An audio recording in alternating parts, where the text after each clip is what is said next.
welcome to my life. No, you're not seeing things. I'm Terry Stiles. I am not John Ochens. He's on hiatus for the summer. However, we did talk him into coming back down from his vacation palace to do a very special interview of George and Sandy Boisineau, who participated in the Lone Ranger Parade. So I hope you enjoy. Where'd you guys grow up? I grew up on the northwest side of Detroit. 7 Mile and Myers area is where my dad, and the reason we lived down here was because there wasn't any work up north. Mm-hmm. But I grew up on the northwest side of Detroit. What about you, Sandy? Well, I was raised mostly in the upper part of the Lower Peninsula in a little town called Brutus. It's halfway between Lansing and Pellston. Mm-hmm.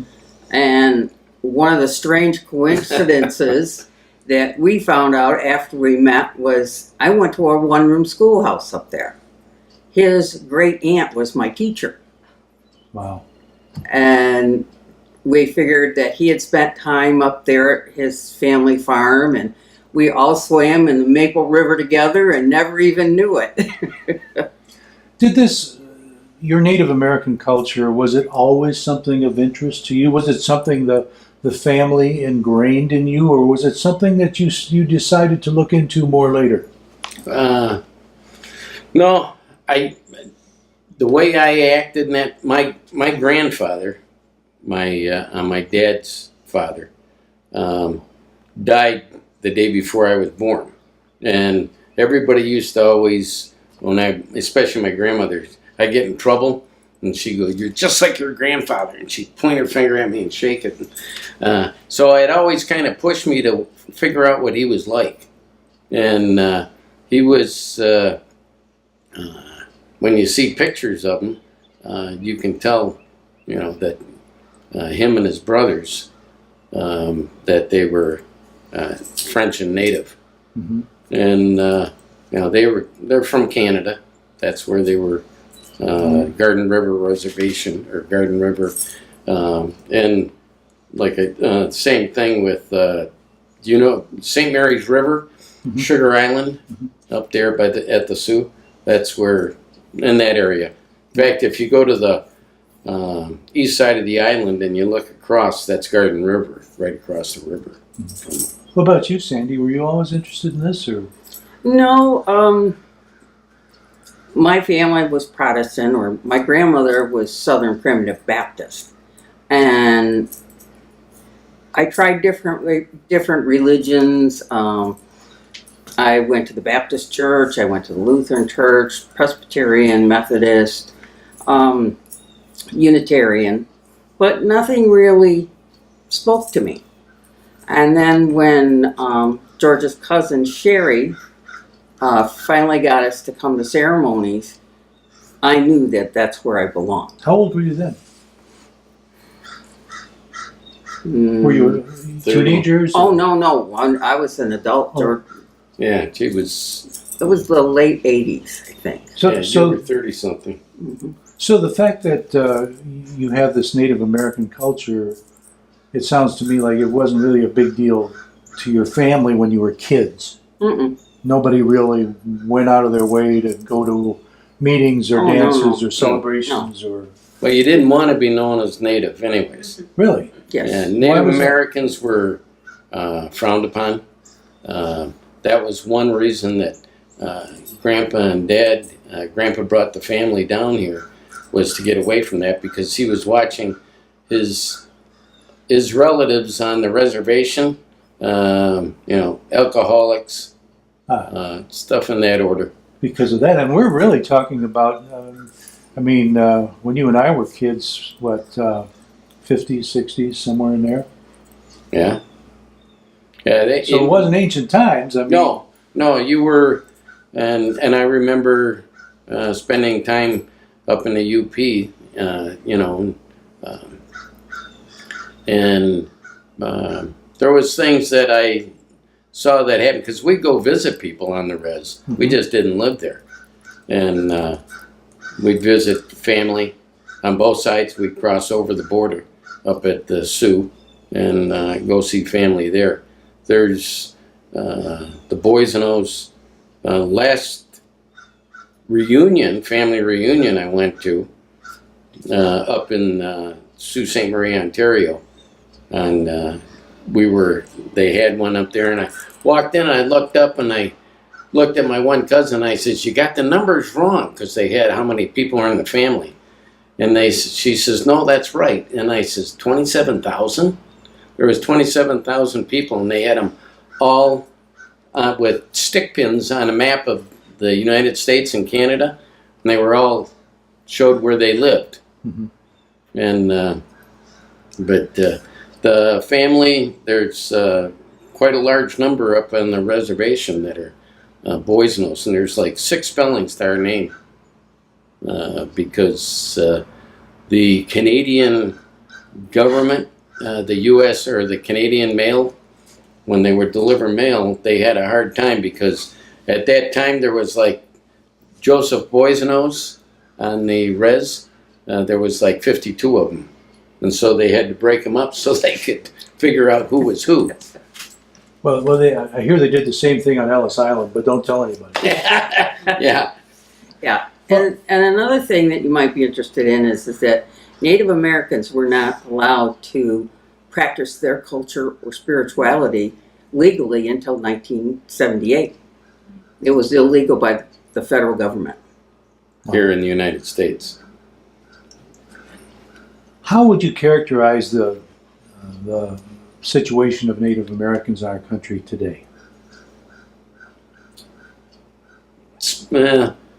I have, there's a lot of, most of the Native Americans I know do not live on a reservation. They live off reservation. They have a different outlook compared to a lot of people that live on the reservation. Both ways are good.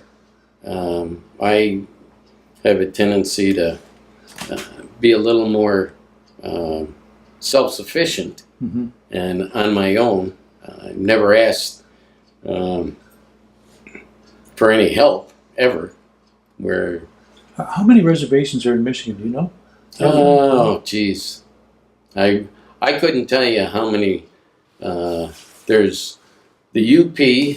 That's like one big reservation up there, and then you have down in the lower here, 1, 2, 3, 4. Got to be 6 or 7. Characterize a reservation for me. What's it like?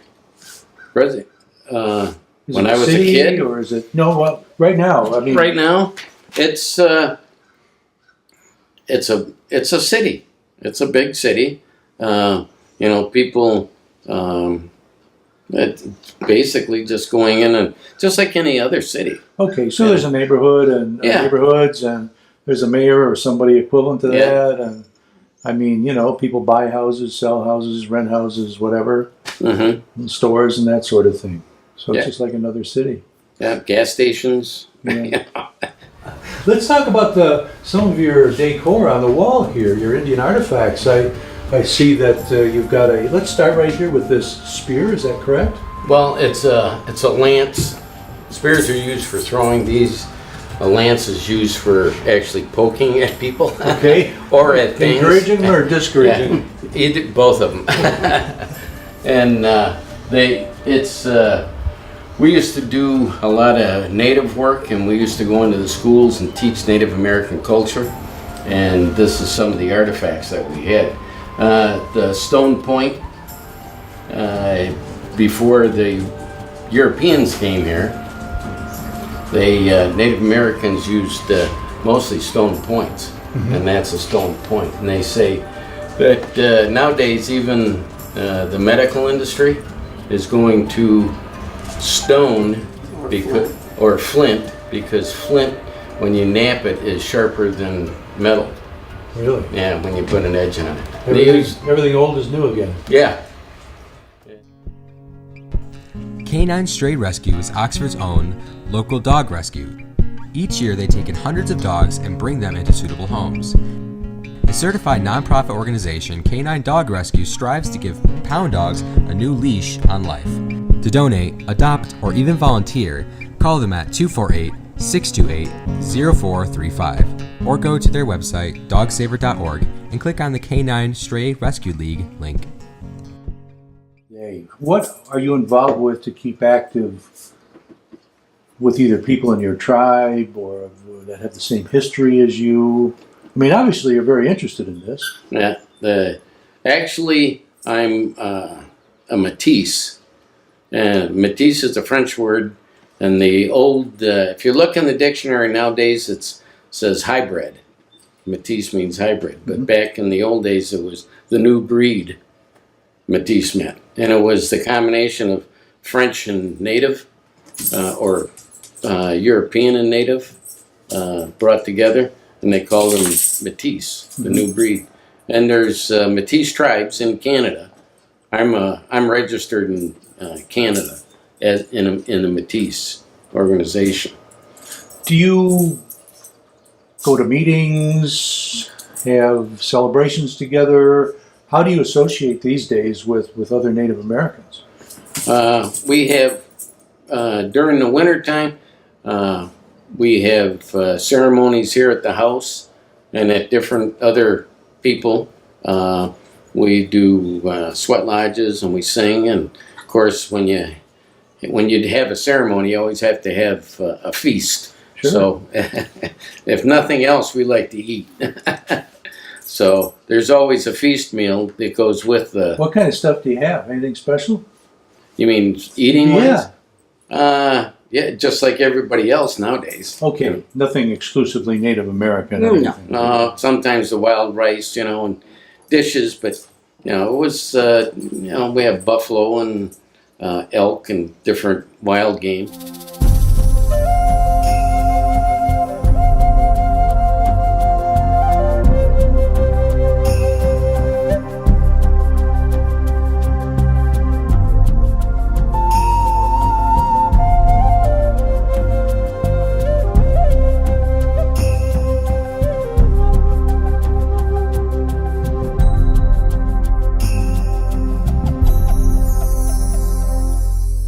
Is there a structure to Native American organizations today? I mean, do you have a Lapeer branch or a Detroit branch, or is there any kind of formal structure to that you're a member of? We're not associated with a reservation. Mm-hmm. We're not registered on a reservation.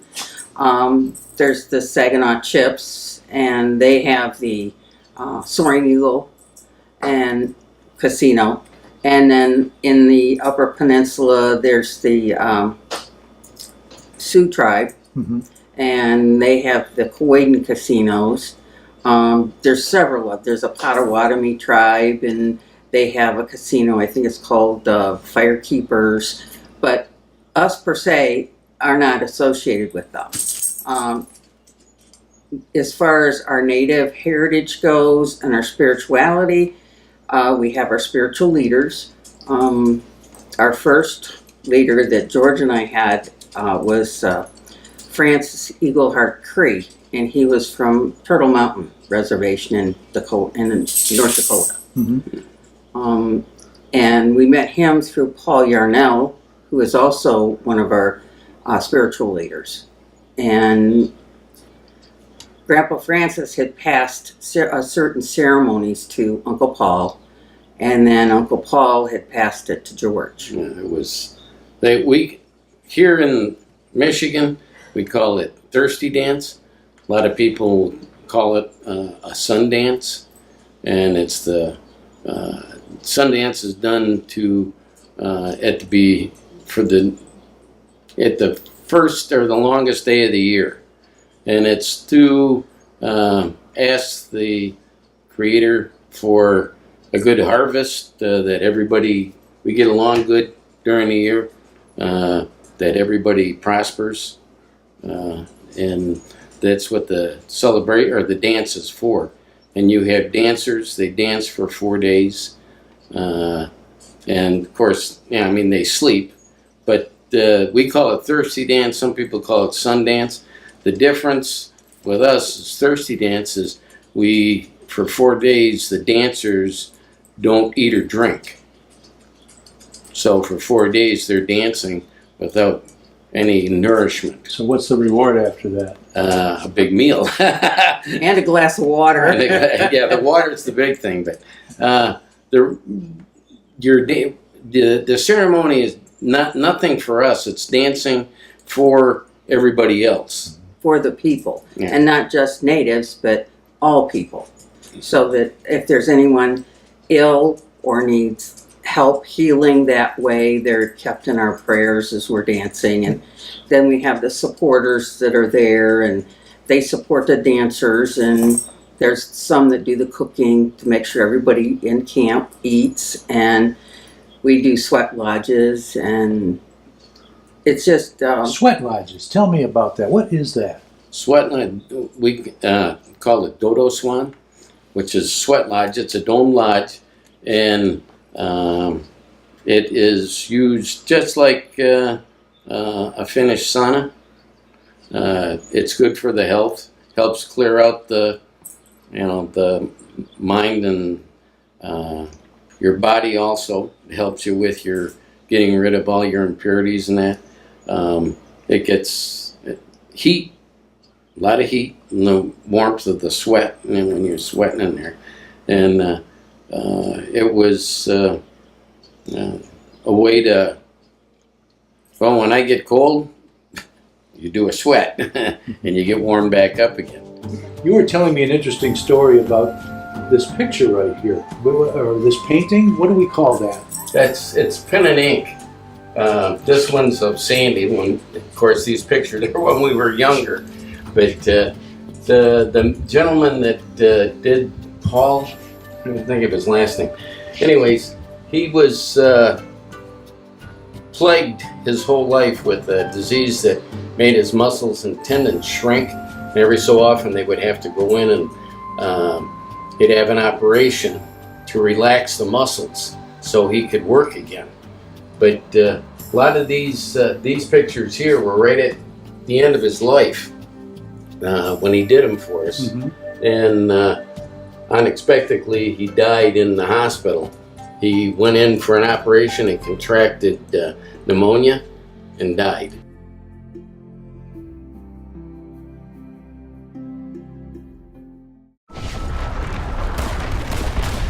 Battles aren't won solely on the field. Battles are won within. Over enemies of fear. Enemies of doubt.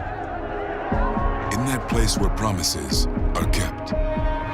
In the heart of every Marine, you'll find a promise. A promise of battles won. So do you think there's a message that needs to be brought to light about Native Americans these days that maybe hasn't been shouted out loud enough? My personal thought is you make your own way. You don't... now this is me, nobody else. I believe that you fend for yourself. You take in your culture is one thing, but you don't take and bring it down on anybody saying that, well, it was the Europeans or the whites that caused us to be the way we are. I don't believe that. I think, we're all held accountable for our own actions. Mm-hmm. And I think that we'd be better off if we went out and made up for that instead of the government taking care of you. Get out and do your own. You feel much better at the end of the day working for yourself. When you're done, you feel really good and you feel like helping other people. When you were a youngster, did you try and ask questions once in a while of your folks or your grandparents about your heritage? I asked my grandmother, my great-grandmother, Grandma Thompson, and she always, I would ask her questions, quite a few questions, and about it, and she says, don't let anybody ever tell you you're not Native. She goes, you'll hear a lot of people saying that, and that was because Native Americans were looked down on at that time, and they were all used to, that you didn't want that part oh, you're not native. So it wasn't something she wasn't willing to talk about. Oh no, she talked quite a bit with me, but I can't think of anybody else when I was growing up that really wanted to know that whether they were native or not. I was always inquisitive about it, wanting to know about the culture and that, and finally got to go up north and start visiting people and finding out that, wow, there's a whole bunch of us here. Tell me some of the interesting, you've already mentioned some of the stuff. Tell us again some of the interesting things you found out about your family and the stuff they've done through the years. In Sault Ste. Marie, Ontario, all the churches there, they call them cathedrals. And, but Precious Blood Cathedral in Sault Ste. Marie was built by our family. And this is in Canada? This is in Canada. Okay. And the whole church, including all the woodwork, the pews, everything that was in the church was built by the Boisineaus. And I have paperwork. And that goes back to? That's 1700s, late 1700s. And but I've got paperwork showing where they actually got permission to cut lumber, certain types of lumber off the islands and that, so they could build a church. They also, the War of 1812, we were in Canada for forever. And during the War of the 1812, which was the Second Revolution, they call it, and our family fought with the British. We were allied to the British, and we fought all the way down on the Mississippi. We'd come back up here and fight battles. In fact, the first battle of the War of 1812 was on Mackinac Island. Did you get down to Monroe? And yeah, down to Monroe, we went to where Tecumseh died. Can't think of the name of the Thames River, which is on the east side of Lake Huron.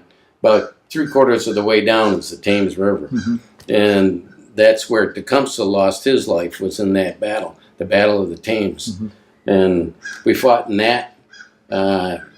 We owned, because of our allegiance to the British government. The British government gave us Drummond Island. And at the end of the War of 1812, instead of the line that they've got drawn in the river, came down, instead of it going around the east side the way it was supposed to, they went around the west side, and which made Drummond Island fall into U.S. territory. And the U.S. government came onto the island and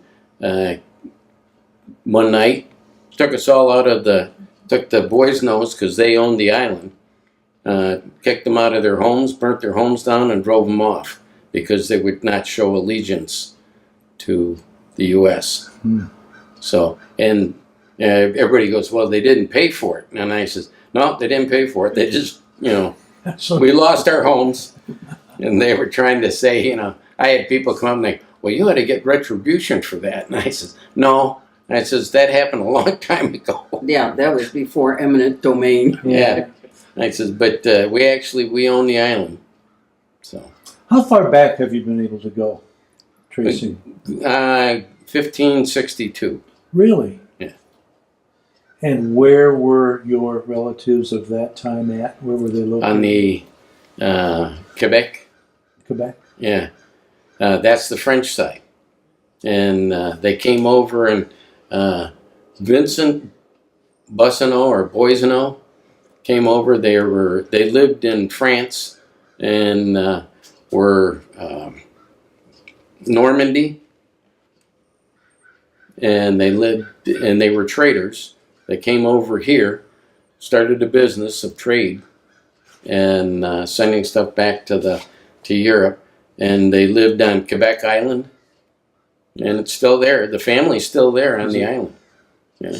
And I have conversed with family on the computer. Yeah, that with Riel, that Riel Boisineau.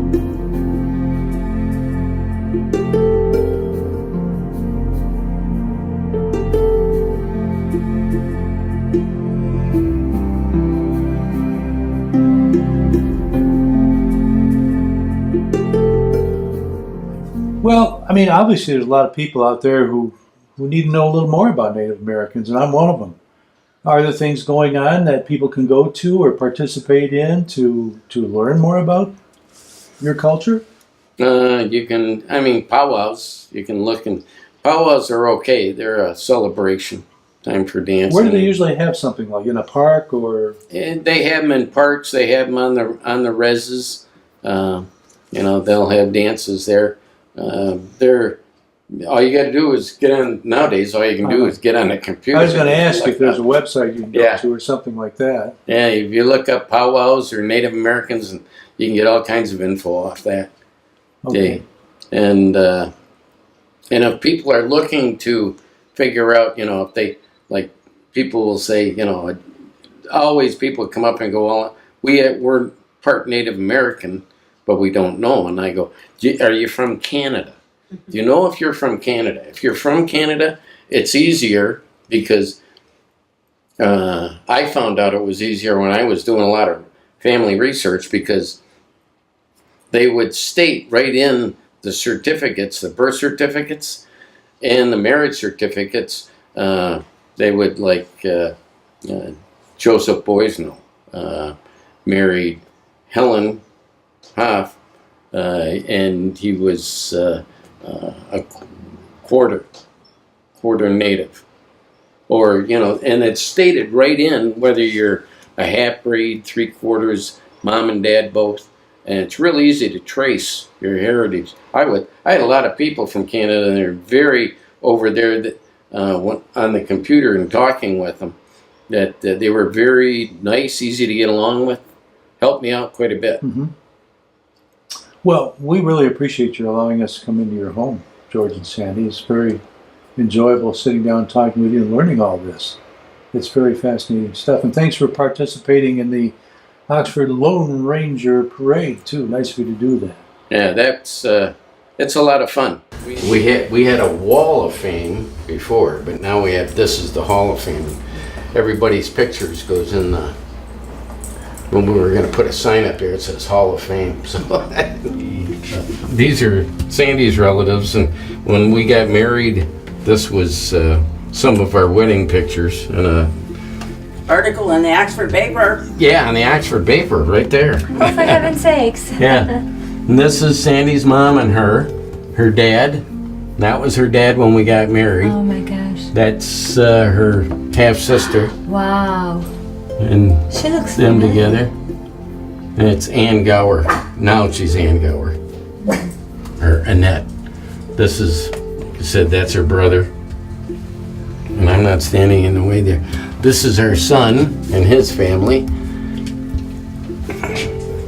And these are the grandkids. That's my mother and my dad. And this is this was Grandma Minnie, and that's Aunt Bert and Minnie there, and they were the bootleggers. Okay.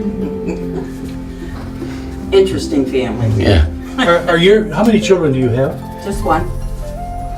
Michael. Michael, is he at all interested in Yes. Good. This is cowboy stuff. That's some of my nephews and nieces.